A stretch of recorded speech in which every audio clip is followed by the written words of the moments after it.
sandwich today, but what I'm going to show you is something a little bit different. We're going to serve it with a celeriac remoulade. So the first thing, some good sour cream into the bowl, and then we're going to flavour that with some whole grain mustard. This is a good local mustard. Good heaped tablespoon of that. And then I want a little bit of fragrance, a little bit of life in there. So I'm going to put some lemon zest and then some juice. So that should be enough. And then want the juice of half a lemon in there, and this will just give it some bite. Mix that up. I'm going to add in some thyme. I'm going to add in some rosemary, and then a little bit of curly parsley. So roll all those up together into a really tight little ball, and then just get your knife and just roll through that bundle.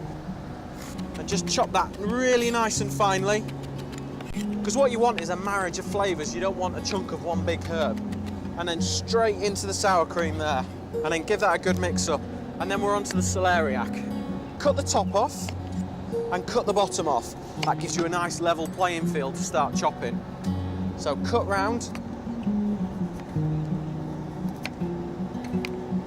You can use a peeler if you want, but sometimes the skins are a little bit too tough, so I find a knife a bit easier. And then if you've missed any little bits there, just turn it on its side and cut away, and then turn it.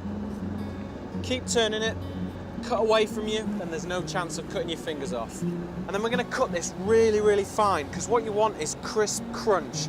You don't want big chunks of raw vegetables. So cut down really thinly sliced, as thin as you can manage. If you can't do it thinly, grate it or use a food processor with a cutting blade on. And then put your celeriac back together. And then turn it the other way and just cut some really nice fine little matchsticks. Once you've done that, just roll your hands through the celeriac, make sure they're all broken up into little pieces, and then grab them all together and then straight into the bowl. And then one final ingredient that I really like is capers. It just adds a little bit of bite to it. Just give them a little squeeze there, and then just run your knife through there really roughly. You just want some nice pieces so you get that little bite in there. And then straight into the bowl. Give that a really good mix.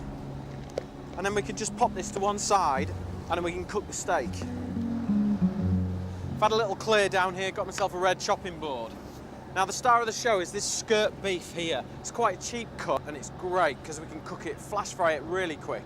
So the best thing to do is get it all seasoned up ready. Really important to season a steak.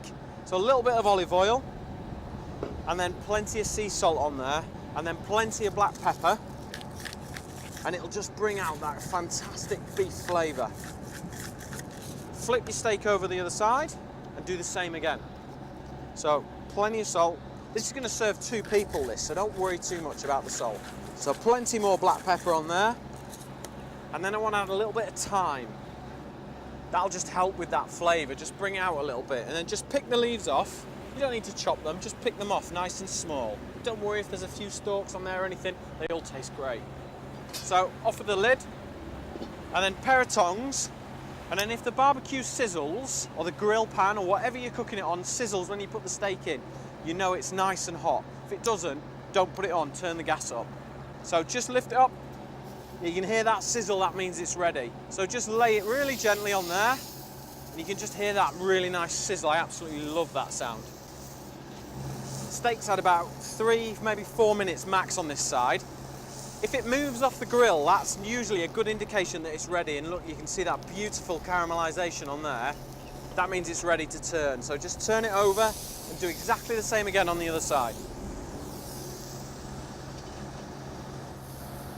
Right, steak's had about 2-3 minutes on this side. Let's just lift that steak off. And we'll just put that onto the chopping board and just let it rest for a minute while you fill the bread ready for the sandwich. So, got just straightforward ciabatta bread here, just really nice and simple. You can use any bread you like. And then spoon as much or as little as you like of this remoulade in. That's enough for me. And then a little tip for you, this other top piece of the bread, just give a little rub on the grill there. Look at that, you're going to get loads and loads of flavour there. That does not want to be missed. And then just simply cut the steak into nice slices, and you can see it's wonderfully pink there. That's going to be so juicy and succulent. Just lift it onto the sandwich. Mouth's watering at the smell here. I wish you could smell it. And then I'm just going to cut that in half. You can see that beautiful beef oozing out of that sandwich, and then just straight onto the plate there, and that's ready for someone just to dive in.